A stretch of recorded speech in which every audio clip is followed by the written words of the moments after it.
It's my pleasure to introduce this webinar. My name is Vinay Pho, and I'll be your moderator. A few housekeeping items. Please type any questions you may have in this Q&A box, and we'll try our best to answer at the end. So in this webinar, we'll be exploring the potential of CRISPR genome editing and how it has created a new era of research and improving precision medicine. This is a joint presentation by Travis Hardcastle, Director of Product Management at Synthego, and Brittany Enzmann, Product Manager from Mission Bio. Synthego is a genome engineering company that enables acceleration of the life in research and development in the pursuit of human health. Mission Bio is a precision medicine company specializing in facilitating the widespread adoption of single-cell DNA in multiomics analysis. Brittany will highlight the Tapestry platform and how it can be used to understand heterogeneity in genome editing outcomes. And now I'll turn it over to Travis. Thank you, Vinay, for the kind introduction, and thank you for everyone for joining us this morning, and thank you for the Mission Bio team for allowing me to come in and speak today. So I'd be remiss if I didn't take a minute to give a bit of background about Synthego and who we are, for those of you who may not know or have ever heard of Synthego before.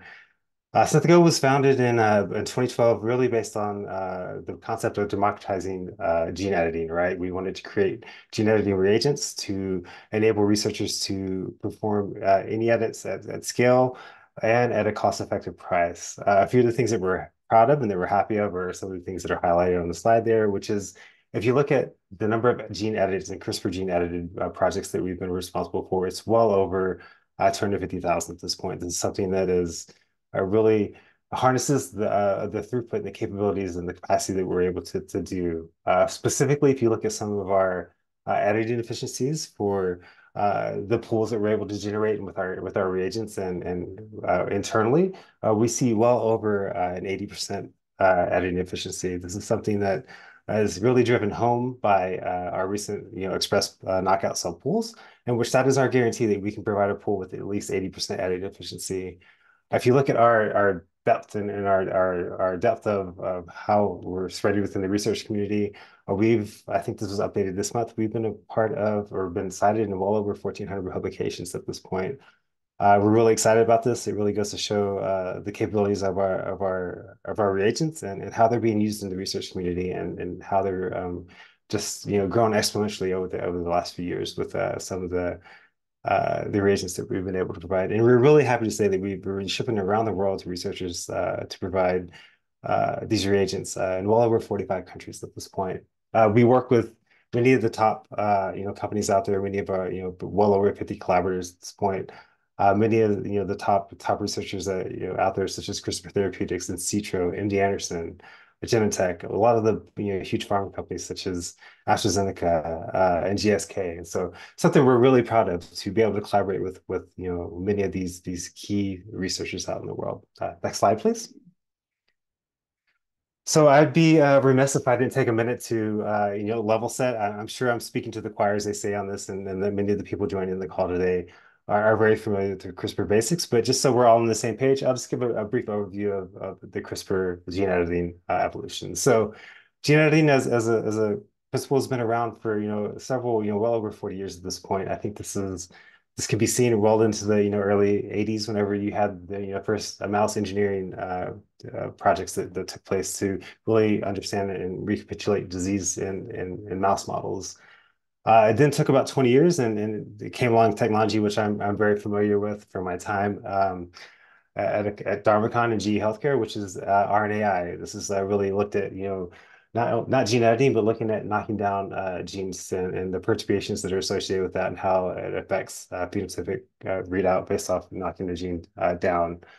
Then, a few years later, we had the introduction of zinc finger nucleases in 2003. And then, soon after that, within a decade, we had the introduction of talents in 2010.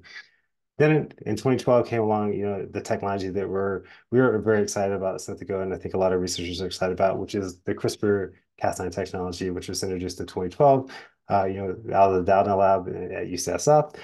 And then, in 2021 and beyond, where Synthego came on and really was able to drive CRISPR at scale with some of our reagents and our cell line engineering platform. Next slide, please.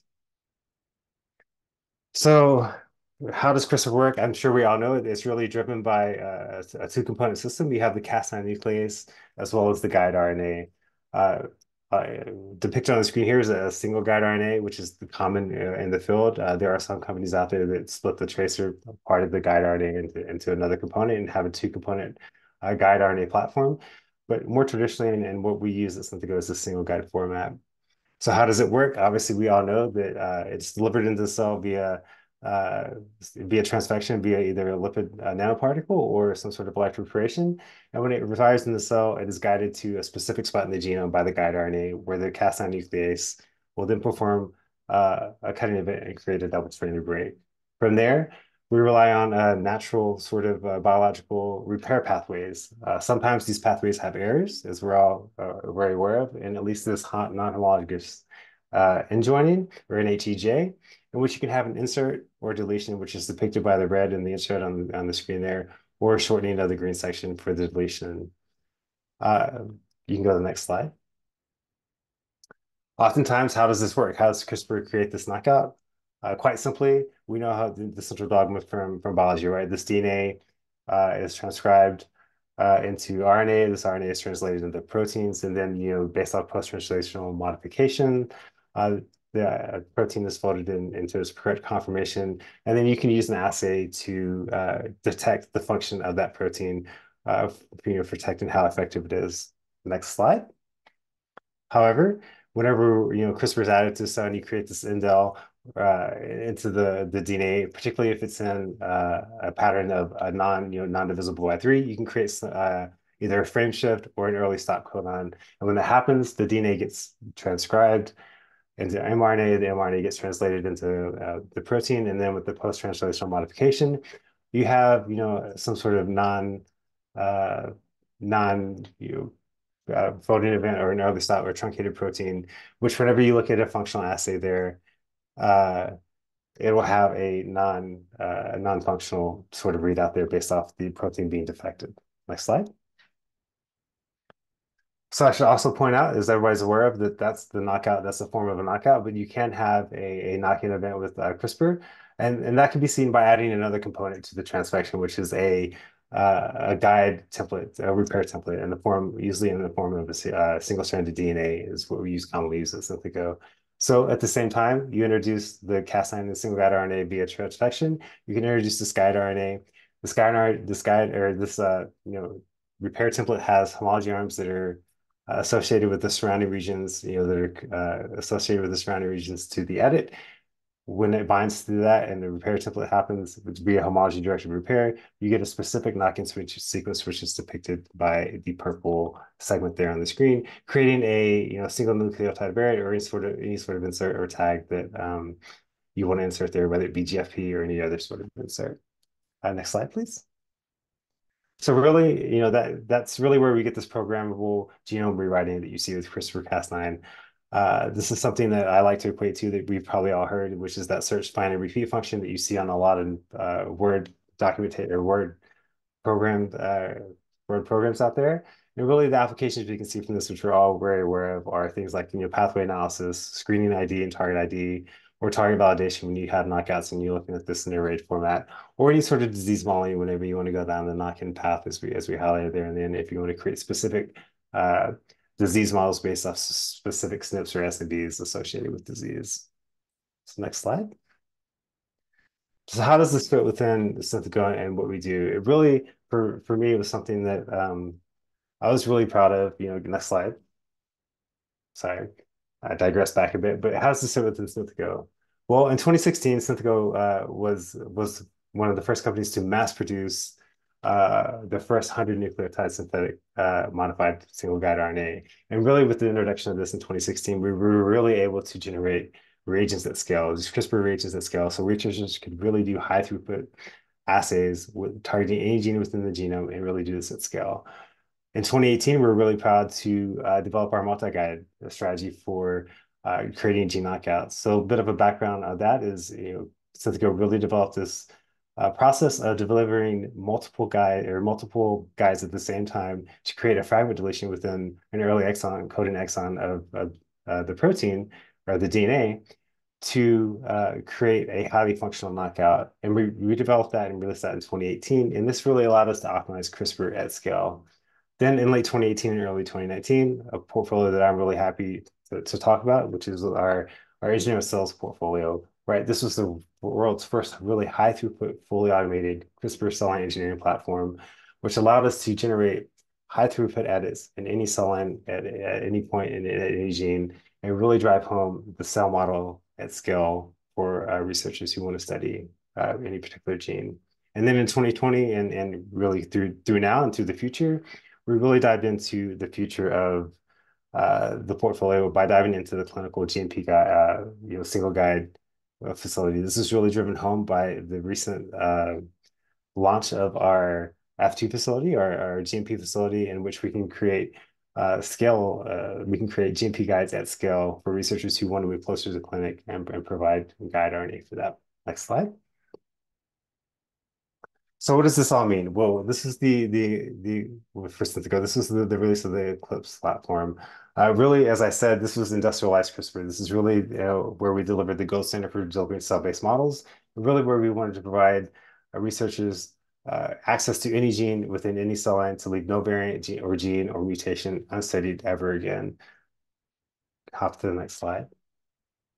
So what is the Eclipse platform at Synthego built on? It's really built on these five pillars of what we want to drive home, which is transfection optimization. We have this highly automated, high throughput platform, which allows us to optimize transfections to get the greatest, most consistent, reproducible results for any cell line and any edit. And so we've optimized over a 200-point transfection optimization platform to work with any cell line. It allows us to do this high throughput, maximizing edits in any cell. It's really then driven based off our, the second pillar, which is this end-to-end tracking based off our state-of-the-art LIMS system, right? So no matter where the projects are within the platform, we're able to track that from end to end and understand what exactly is going on with any cell line at any point.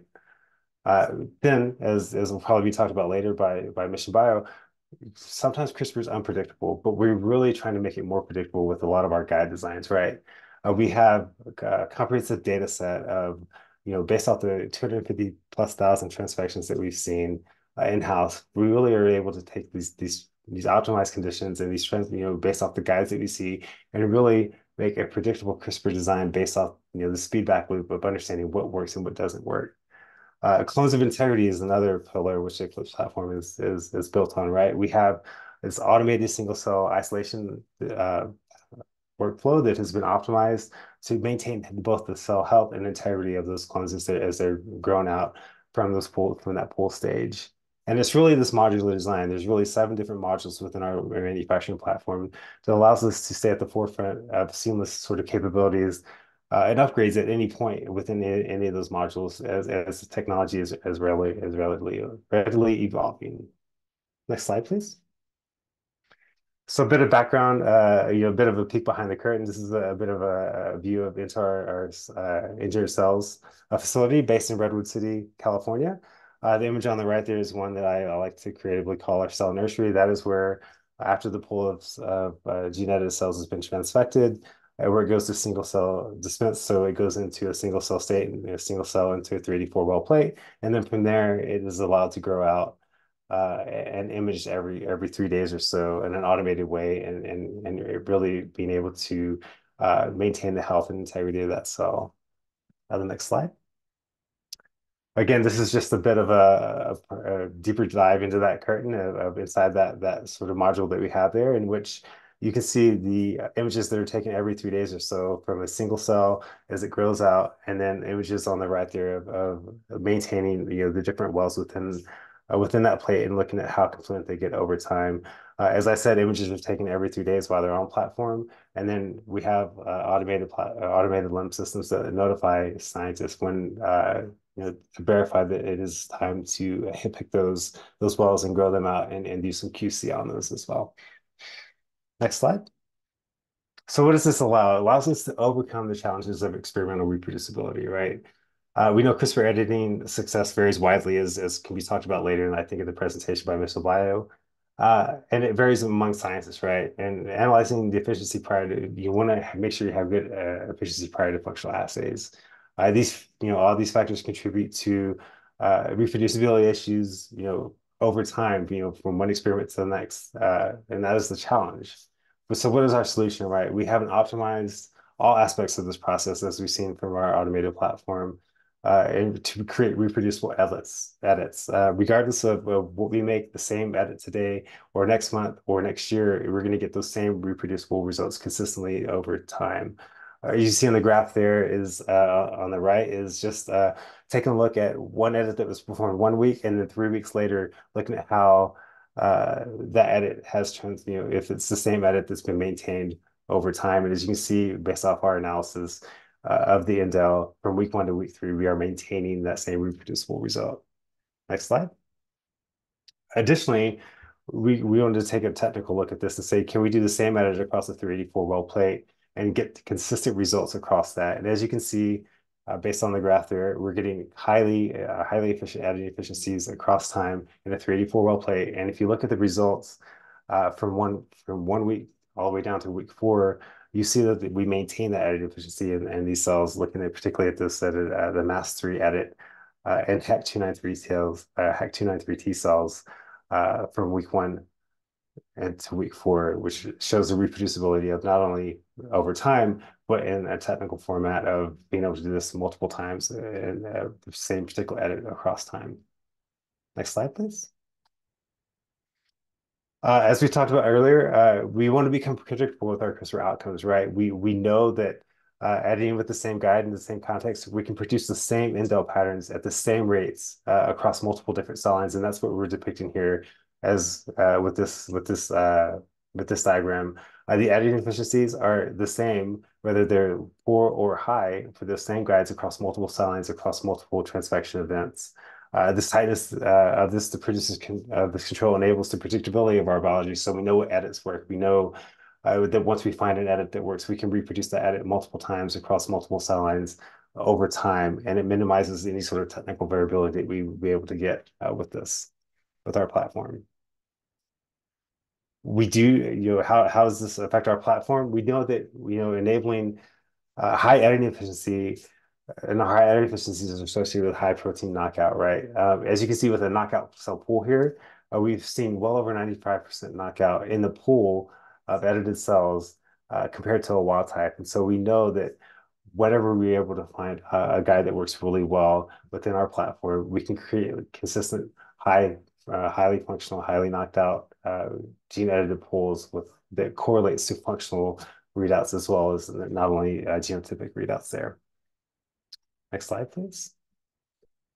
Knockout scores are reliably predict the loss of protein, as I just said, right? So we see that depending on how well we're able to knock out a gene, that knockout score is closely correlated with the actual loss of function whenever you look at that across time. So not only are you able to get a high editing efficiency, but we know that that high editing efficiency is directly correlated with a strong correlation value to create highly loss of protein functionality within any of the cell lines that we produce on platform. We see this across the 32 targets that we did on this particular assay that we did to prove as a proof of concept. And we tested the functionality of this based off of FACS analysis. And this was actually to point out as well, we did perform this in primary cells, which are very difficult to transfect. And so we do see a high correlation for our editing efficiency with our loss of protein within those cell lines. Next slide, please. We do know that, high editing efficiency is many of you probably know, correlates very strongly to clonal success, right? If you don't have high editing efficiency, the likelihood of generating a clone from your pool is going to be very low. We did a study on 14 genetic targets here, as you can see, and based off the pool editing efficiency, it correlates very well with our ability to generate, clonal success. And so high efficiency knockout pools mean that we have to screen fewer clones, and we've been able to generate, as I said, as you pointed out earlier, pools with well over 80% editing efficiency on a consistent basis at this point to generate, to be very successful at generating clonal projects. Next slide, please. So realistically, what does this mean? I hope we're able to get home. The main take-home point is that we've been able to combine biology, machine learning, automation to really create this industrialized standard CRISPR workflow to really get predictive results, right? To help, design, predictive CRISPR designs, to have optimized transfection conditions, to have that in-depth sequencing data that it was able to provide us, feedback into our CRISPR feedback loop to get even better designs. And we have this end-to-end tracking limb system that's really stated out to allows us to monitor and maintain clones or projects from front to back. And really on the back side of that, it allows us to deliver high quality of both immortalized and iPSC edits in both knockouts and knock-ins to help researchers drive from the discovery to the clinic and move closer to the clinic with our iPSC editing capabilities. Next slide. So how does this all tie into what we're talking about today? And it really has to do with engineering cells to enable variant disease modeling, right? The variability that we've seen that we can see within editing is important to monitor that and measure that when it becomes when it comes to disease modeling. So next slide. I think we should level set here though and talk about, when you talk about edited pools and edited clones, when I'm talking about an edited pool here, which is extremely important when it comes to disease, the variability in disease modeling. We're talking about a population of cells that contain a mix of edits, right? There's extreme variability in there. You've edited a pool and you have different indel frequencies with that. When I talk about clones, we're talking about a population of cells that contains the same edit. So we've taken that pool of cells, we've isolated those out, and we've been able to generate a clonal population of one specific edit within that pool of cells. So next slide. So what is the significance of cell-based disease models, right? I think that there's a challenge here. Disease modeling of multiple variants and genes and clones, et cetera, is often limited by lab bandwidths. CRISPR edited cells have provided the perfect tool for generating disease models. But however, we know scientists are often find it the challenge due to lack of CRISPR expertise, limited bandwidth, et cetera. And as a result, there are several genetic variants that and clones that often remain unexplored in disease modeling aspects.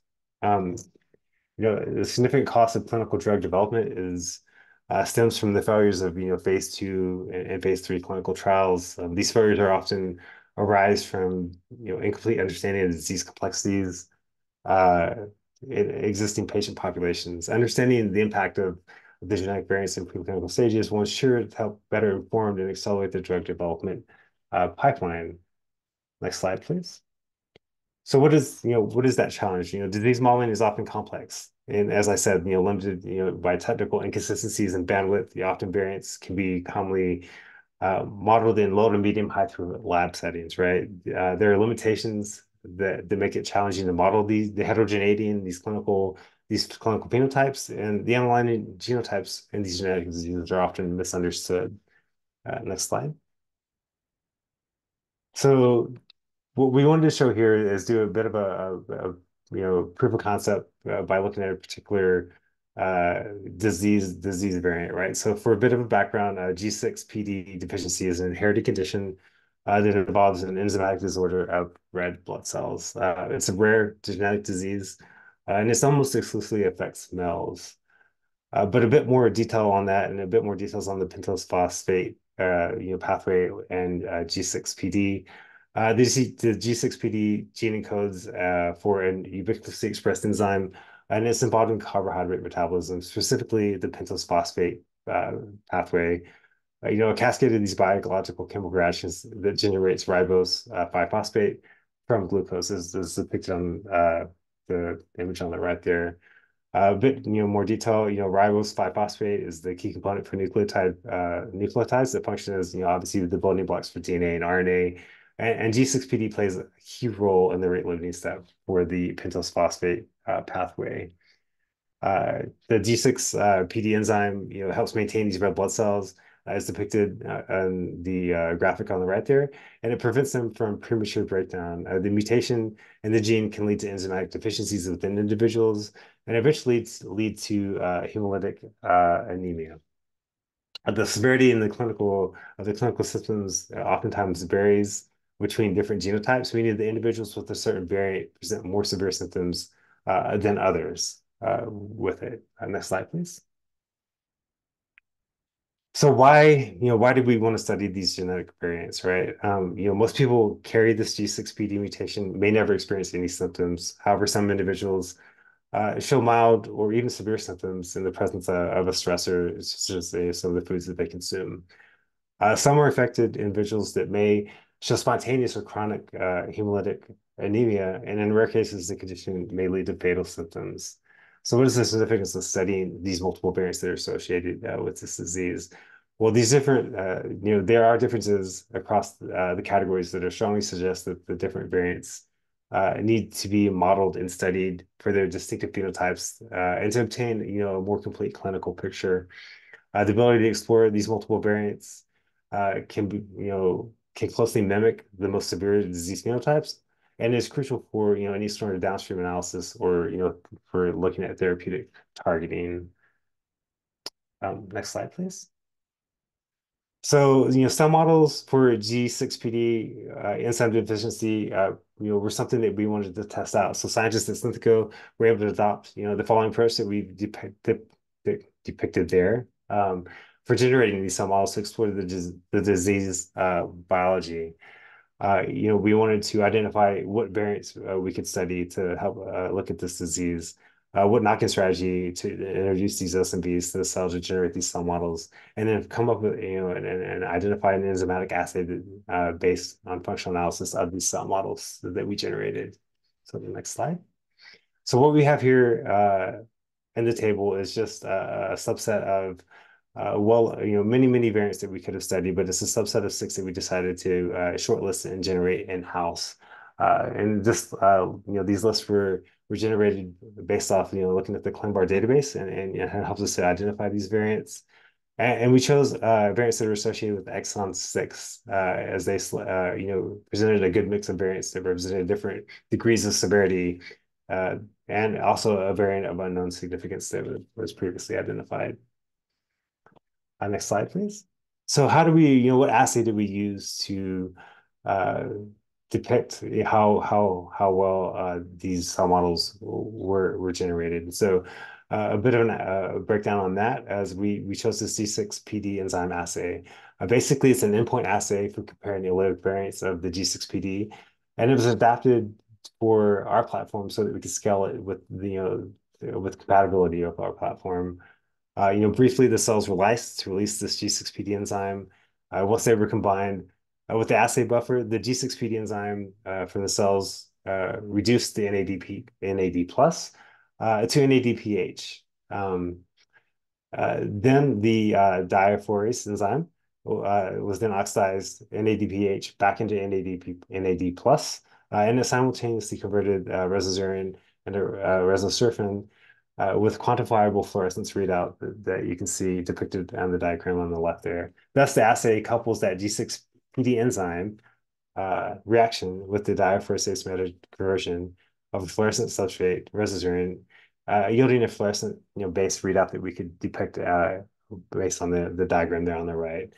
As you can see, there is a differential results that were from the wild type versus mutants. When performing the assay on mutants and the edited cells versus the wild type control cells and UTLS cells, the results suggest that there's a clear separation between both the wild type and the edited population of both the wild type clones and the pools. Next slide, please. So the cells were assayed and analyzed. The fluorescence output from the enzymatic activity of variants was calculated as a percent of the parental wild type controls, as you can see there on the diagram on the left. And thus the results demonstrate that there's a clear phenotypic correlation which correspond to the genotypic variants that are associated with the disease. The transfected unedited controls, the WTT, exhibited a phenotype that was similar to the untransfected wild type research controls, the WTU. Collectively, I think this data suggests that the cells carrying the G6PD mutations showed a change in phenotypic function in a way that had reduced enzymatic activity compared to the wild-type clones. The clear phenotypic correlation with respect to genotypes enables cell models to mimic the cellular physiology of the disease model closely. And the phenotypic differences among the variants and the interclonal differences within each variant represented the disease heterogeneity. If you explore the range of the variants in the clones. Thus allows us, the researchers, to discern clinically diverse phenotypes within the range of different severities. And it allows us to recapitulate, geez, I'm having a hard time today, a diverse range of disease phenotypes that implies that scientists can better utilize these models for further functional tests or reversal phenotypes and the discovery of this validation studies for therapeutic targeting. I think with that, I will have one more slide and I will probably be passing it off to Brittany. So, as we said, creating these disease models, there was a challenge. As we said, disease modeling is often complex and limited by technical inconsistencies and bandwidth. Um, and these limitations make it challenging to model the heterogeneity in clinical phenotypes and underlying genotypes in genetic diseases. And so I hope we've been able to get home that Synthego has a solution for that. And Synthego solves these problems by generating disease models that include genotypic variants and multiple clones using an automated platform that allows us to generate these at scale. And our engineered cells platform leverages this automated and highly standardized process to consistently adding the diverse, robust CRISPR engineered cells at scale. So at that, I will hand it over to Brittany and to talk a little bit more about heterogeneity and how the Tapestry platform can help out researchers. Thank you so much, Travis, for that wonderful presentation. Yes, we will now be pivoting over to Mission Bio. My name is Brittany Enzmann, and today I'll be talking about heterogeneity and genome edits and how Mission Bio has a solution for measuring this heterogeneity. So in my talk today, I'll have three main parts. First, we'll talk about why single-cell analysis of genome edits is important and a solution that can deliver this type of resolution to researchers. Then we'll pivot down to some of the validation experiments that Mission Bio used to develop its genome editing analysis pipeline. And then lastly, we'll talk about some applications for single-cell analysis of genome editing. So first, we'll start with why single cell. So as Travis said when he was talking about genome editing of pools, editing is often very heterogeneous. It's not the case where you're going to use a genome editor and you're going to get the exact same edit in the same cells all the time, right? So in my schematic up here, I have just an example of an editing experiment where we have wild type cells on the left that are genome edited using CRISPR at two targets. So target A in yellow and target B in blue.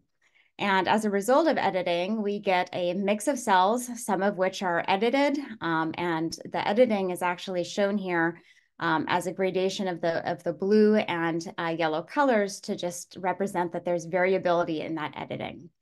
So where does this variation come from? So one source of variation is at the level of zygosity status. And so if we consider that these cells are diploid cells, they have two alleles that could be edited at each locus. So you could have a biallelic edit where both alleles are edited, or you could have a monoallelic edit where only one is and one remains wild type.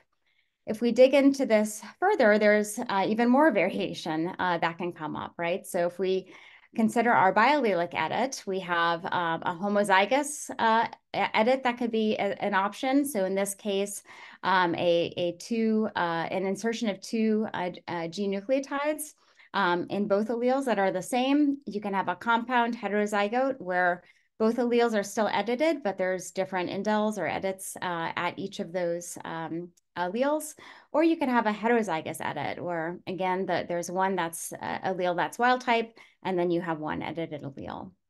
Now we can think of even more variation that is possible if we consider that we have two targets that we edited in this experiment, two intended targets, target A and target B. So some cells might have both targets edited at the single cell level, but some cells might just have one target edited. And then we must consider off targets too. So there might be different combinations of on and off target editing that are different or vary across cells. And then a fourth level of variation that we can consider is differences in cell type or cell state. So if my cell sample that I edited contains different types of cells or different states of cells, it's plausible that some of those cells are more amenable to genome editing than others. So this is a whole nother axis of variation that we must consider. Now, importantly, all of these types of variation cannot really be addressed with bulk sequencing. So bulk sequencing delivers an average editing efficiency in a population, but it doesn't really retain the cell-to-cell information that you see here. So to get at these types of questions, you really need single-cell analysis of genome edits. Next slide, please. So why is single-cell analysis important? As Travis said, there are a lot of applications for genome editing. They vary widely, and here I have 3 examples of some areas where, that use genome editing, and then also some questions where single-cell analysis can really address these questions. So if we start with cell and gene therapies on the left, just like small molecule drugs, these types of therapies must go through a lengthy development process, starting from early R&D through preclinical studies, all the way to clinical trials. And then post-market, there must be a period of patient monitoring for people who receive these types of therapies. So if we start at the early end of development, there's all sorts of questions that can be raised about optimizing the genome editing system. So, optimizing whether cells are getting high on-target activity and low off-target activity. One can also ask, what's the zygosity of the edits that I want to make? So if one wants to make a drug product with a biallelic edit, a reasonable question is, do most of my cells contain that biallelic edit? And single-cell analysis can certainly help with that type of analysis. If we skip over to clinical trial studies and also patient monitoring, a reasonable question that is very relevant is whether certain edited cells are expanding in patients. This is especially true for concerns of clonal expansion and for safety assessments of therapies once they've been administered into people. So single-cell analysis can certainly help with these questions as well. If we jump over to disease modeling, I have a picture here of a mouse with cells that have different combinations of mutations. And this is particularly of concern for cancer modeling, where we know that different combinations of mutations and different clones is particularly informative for disease progression and the disease process. So when modeling cancer, it's important to understand what types of combinations of mutations are present within single cells. So CRISPR has been leveraged for this purpose to make these mutations in cells, and single cell analysis can be leveraged to understand the different combinations of mutations that are co-occurring in one cell versus another. If we look at functional genomics, this is a very broad area of research with a lot of excitement and activity going on, trying to understand the function of different variants in the genome. There are a plethora of questions here that single cell analysis can assist with, especially if we consider screening approaches where, say, a base edit is made in individual cells so that you have a different edit made in each cell, and then you want to assess the function of those edits, the functional consequence. So single cell analysis can certainly assist with understanding the consequence or phenotype that is a consequence of a genotypic change. Next slide, please. So how do we address all these questions? Mission Bio has the Tapestry platform, which is a single-cell DNA sequencing and multi-omics platform. It can be used for a diverse array of applications, ranging from assessing tumor heterogeneity all the way to cell characterization for genome editing and cell and gene therapies, and as well as disease modeling. So this platform can really assess single cell characteristics. And so on this slide, you can see some of those characteristics that I talked about earlier, such as the zygosity status of genome editing or co-occurrence of edits in cells. And I've added on this slide some actual outputs of our analysis, our analysis platform of cells that have been edited. And you can see here there's a lot of information at the single cell level that can answer critical questions about genome editing. Next slide, please. So what is the Tapestry genome editing solution? Well, it's an end-to-end solution that includes reagents, the Tapestry instrument, and a software solution for analysis. There are a couple of main gene editing approaches that are supported. So we can analyze knockout experiments or experiments that have an HEJ repair, as well as base editing experiments that have SNVs as an editing output. It's compatible with basically all gene editors, both CRISPR and base editors, and some of the older technologies like TALENs and ZFMs. It is high throughput and targeted assay, so it can analyze thousands of cells at a time, unlike plate-based assays, which are restricted to fewer cells. And it is also targeted. So this actually can save a lot of money because you don't have to do whole genome sequencing. It can assess both on-target and off-target sites. So if you are doing a multiplex CRISPR experiment where you have multiple intended targets that you want to simultaneously edit, this solution can analyze all of those targets together. And then also off-targets. The off-targets do have to be predicted off-targets, though. You have to know the genomic location of those targets, but there are a variety of assays available that can assess those off-targets for you ahead of a Tapestry assay. We have a multi-omic readout, so genome edits can either be assessed at the DNA level or at the DNA and cell surface protein level as well. So you can have both analytes co-measured at the same time in single cells. And is also compatible with any reference genome. Next slide. All right, so how does the Tapestry assay work? So let's consider again, we have a tube of cells that have heterogeneous genome edits in them. Now, if you're interested in assessing cell surface proteins along with genome edits, there's a beginning step that must be performed.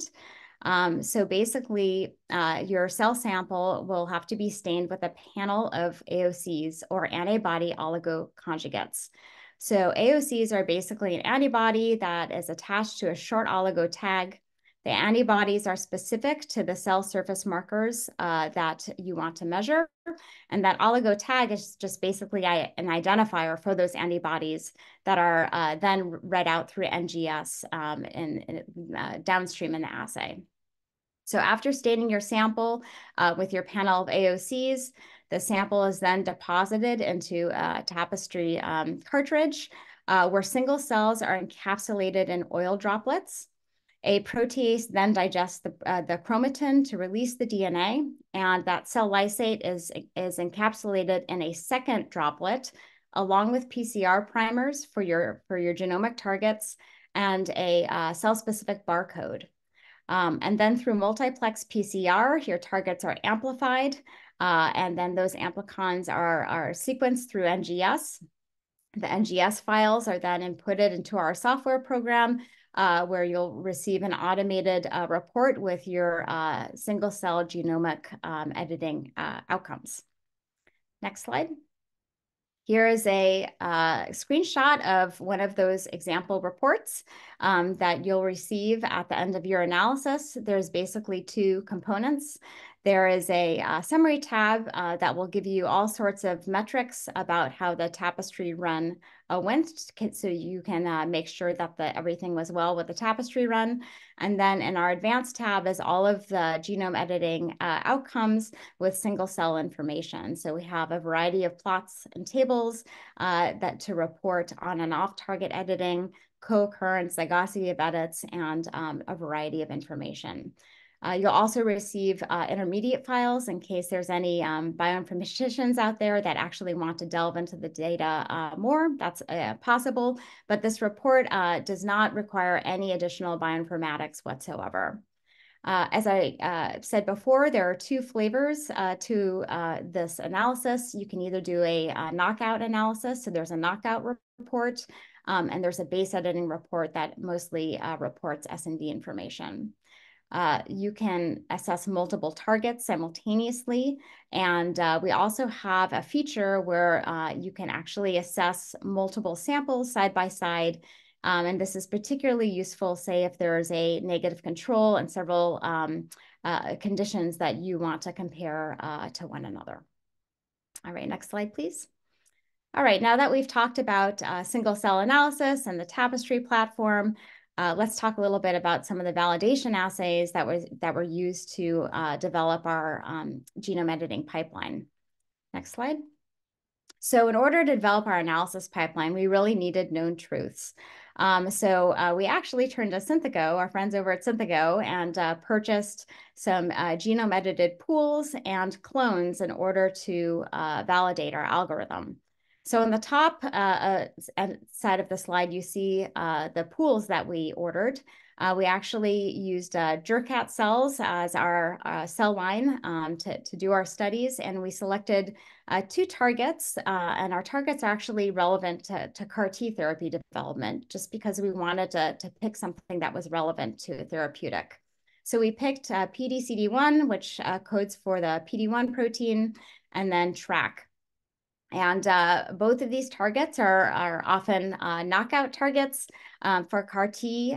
So PDCD1 is often knocked out in order to make CAR Ts more efficient and avoid that PD-1 suppression that can really lower efficiency of CAR T activity. And then we also knock out TRAC, which is often a target for allogeneic CAR T therapies to reduce the risk of graft versus host disease. So we ordered 3 pools. The red pool is the PDCD1 single knockout. The TRAC pool is in blue. And then we also had a double knockout pool where PDCD1 and TRAC were both knocked out. And then we also ordered clones from these pools. So these were developed by taking a single cell from each of these pools and expanding those cells. So unlike the pools that have a mix of indels with mixed genotypes and mixed zygosities, the edited clones all had known indels of known genotype and known zygosity because they were all developed from a single cell. Next slide. Here, I just wanted to show some data of one of the TRAC pools. And what you're seeing here is a distribution of the different indels that are present in that pool at the TRAC locus. So on the top is Synthego's ICE analysis, showing the distribution of different indels. And then at the bottom, we have 3 replicates of a Tapestry analysis of those indels as well. So you can see that there's high agreement between these 2 analyses, which indicates that both analyses are quite robust in identifying the distribution of indels that are present. Next slide, please. And here's a table that is showing the different zygosities and genotypes of each of those clones that I talked about. So clone 1, again, for PDCD1, you'll notice in the genotype column, +8 +1 +8 indicates that there was a +1 base pair insertion in one allele and a +8 insertion in the second allele. So there's a biallelic edit for this clone. And then TRAC, there's similarly 2 insertions in each of those alleles. And then clone 3 is kind of interesting. That was the dual editing clone where both TRAC and PDCD1 are targeted. We actually found a predicted off target there. So we have two on target edits as well as an off target edit that was a monoallelic edit. Next slide. Okay, so for our first validation experiment that I'll talk about today, we made a 50-50 mix of cells consisting of half of clone 1, which is the PDCD1 edit, and half clone 2, which is the TRAC edit. And remember, since these are clones, we know what the genotype, what the zygosity, of these cells should be. So we wanted to test whether or not our tapestry pipeline could correctly identify this mix of cells for which we know the known truth for. And indeed, you'll see on the bottom left, this is an actual output from our algorithm, which identified correctly the presence of clone 1 and clone 2 at about 50% each in frequency. If you see clone 2 is the first bar. If you see that there's a green box by track, it's colored in green, which indicates that that is a biallelic edit at the track locus, and then PD-CD1 is in red, which means that that locus is wild type, and then the very top row is a negative control, which is a region that was unedited. So you can see that that is a correct identification of editing at track. And then for clone 2, we see that PD-CD1 is now in green. So there's a biallelic edit identified at that locus with no editing at track. And again, the negative control is also wild type. So overall, the algorithm was able to correctly identify these two types of edits that were in separate cells. It correctly identified the zygosity of the edits and also the genotype of the edits. Next slide. So next, we assessed whether the algorithm could correctly call clone 3. So this clone had 100% cells just consisting of clone 3, but this clone had the two edits, one at track and one at PD-CD1, and also that off-target edit. So you can see here in the lower left that, yes, the algorithm was able to identify that 100% of the cells contained edit at both track and PD-CD1 that were biallelic, as well as a monoallelic edit at that off-target site. So basically, this sample demonstrated that the algorithm could identify edits in the same cells and also correctly identify the zygosity of the edits and the genotype of the edits. Next slide.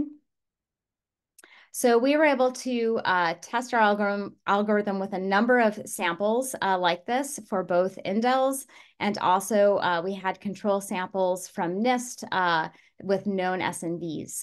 So by testing the algorithm, we were able to generate several performance metrics for our algorithm, and I'm happy to report that we find both high sensitivity and specificity for both indels and SNV calling, as well as low false positive and negative rates, and then a limit of detection of 0.1% for both. Next slide, please. Okay, so now that we've talked about how we validated our genome editing algorithm, let's dive a little bit into the applications for single-cell analysis of genome editing. So like I mentioned before, there's multiple applications for which genome editing is used for these days, but I'll focus on 3: cell and gene therapies, disease modeling, and functional genomics. Next slide. So for disease modeling, this is actually a paper by Ilaria Ikobuchi from St. Jude.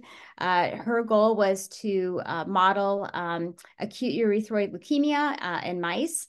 And the way that she did this is that she used CRISPR to edit cells and then did serial transplants of those cells into mice. And over time, she was able to track the clonal expansion and behavior of these different cells containing different combinations of mutations. And the way that she was able to assess these combinations and mutations at single cell level was through the Tapestry platform. So overall, she was able to build a very robust model. As you can see here, she found that clones that tended to have more of these kind of influential mutations were able to expand over time. You can see that red clone really dominated at the end, and it has multiple co-occurring mutations that really were of key significance. So she was able to build this robust model and then ultimately used it for drug screening for AEL. Next slide, please. For cell and gene therapies, I gave an example before about some of the ways that single cell analysis could be used for preclinical and IND-enabling studies. On the left here, I just have a screenshot of the FDA guidance for some of the recommendations for analytical tests for preparation of IND and CMC procedures as well. So single cell analysis can really assist here in rapidly optimizing CRISPR protocols and characterizing drug product, really understanding what edits are being made at a single cell level, so that researchers can really, at a very high resolution, understand the editing that is going on in their product. And then also for clinical trials and patient monitoring, single cell analysis can be used to really track the behavior of therapies once they're infused in patients, monitor any clonal expansion that's happening, and then also assess whether certain cell types or cell states that have been edited are behaving differently from others. Next slide. And then lastly, I'll talk a little bit about functional genomics here. So this schematic is of a CRISPR pooled screen. So screening technology is widely used and very powerful in assessing at scale the function of variants in the genome. So basically, the process here is that guide RNAs are designed for either knocking out a variety of different genes or introducing different variants, but it does so across individual cells. So basically, after different guides are designed, they're packaged into lentiviral particles or some sort of integrating virus, and then cells are transduced with these viral particles at low MOI. So basically, the goal is to get one guide RNA introduced per cell, so that one perturbation is made per cell. These cells often stably express Cas9 or a base editor so that the genome editing can occur once that library is introduced. And then often a challenge is subjected to these cells, some sort of selective pressure so that like a drug or a toxin, so that some cells live and some cells die. And then at the end, the readout is an NGS readout that identifies the sequence of the guide RNA so that the sensitivity or the resistance ability of those cells is then connected to the perturbation of a certain locus or certain gene. So there are some limitations to current screening approaches. One that the readout is a guide RNA, but the genomic edit is actually not measured in this process. So basically what you're doing is you're inferring that the sequence of a guide RNA leads to a certain perturbation, but you're not actually measuring that perturbation. Also, the zygosity of the editing is not measured because you're not measuring the actual edit that is made. These types of approaches are limited to integrated viruses to introduce the guide RNA library. So things like RNPs or other methods of introducing CRISPRs is not amenable to this approach. And then I also wanted to mention that single-cell RNA-seq is often used as a readout more and more for these types of screens, and this is incredibly powerful for understanding the transcriptome in these screens. But there's also limitations because RNA is limited to transcribed regions, and also it's difficult to understand what edit is made just from the RNA readout as well. Next slide. So this is where Tapestry comes in. So there are several improvements that can be made for screening approaches with single cell analysis. First, not only the integrated guide RNA can be measured, but also the genotype of the edit can also be measured. That means also the zygosity of the edit can be assessed.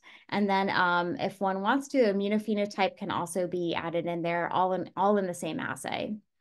This is really ideal for assessing variants of unknown significance in the genome. There's lots of SNVs for which the function is not known. It's also great for evaluating non-coding regions of the genome. And then situations where assessing the functional effect of a zygosity of an edit would be important. Next slide. Here are some examples of some recent papers that have leveraged a tapestry analysis and base editing screens for different types of functional genomic questions. All of these papers are very recent, you know, from the last half of last year to even last week is the most recent paper that was published. So really signaling that single cell analysis of screening is becoming more and more important. Next slide. I also wanted to mention that Mission Bio is part of the NIST genome editing consortium. This consortium, the goal is really to assess NGS platforms and other pipelines using NIST-provided control materials to evaluate genome editing events. So Mission Bio has been a key contributor to these efforts, and that it has provided single-cell analysis of NIST materials so that they can be compared to benchmark data and other technologies. So this is really an effort to push the entire field forward and make genome editing safer with lower risk. Next slide. And then lastly, I wanted to just mention a couple of additional features that Mission Bio will be releasing in the near future.